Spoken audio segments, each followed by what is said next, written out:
સવારના 8 વાગ્યાથી લઈ સાંજના 8 વાગ્યા સુધી એક વ્યક્તિ બેટા ટિફિન લઈને નીકળી જાય છે.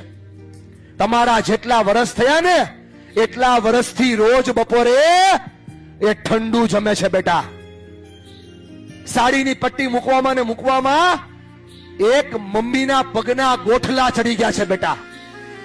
એ તમામ ઉર્જાઓ તમારા શિક્ષણ પાછળ વાપરે છે દીકરા.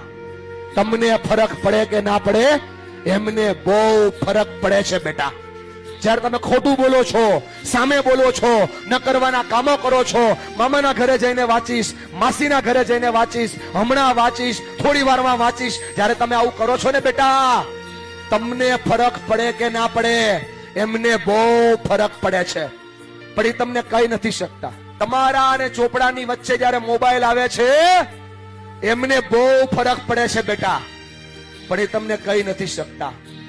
બેટા એમને ફરક પડે છે ને એટલા માટે જ રાત્રે 10:30 વાગે તમારી બાજુમાં બેઠા છે. અને જો મારા પર ભરોસો ના હોય ને દીકરા, તો બાજુમાં બેઠેલી મમ્મીની આંખોમાં જોઈ લે, તને સમજાઈ જાહે કે એને કેટલો ફરક પડે છે.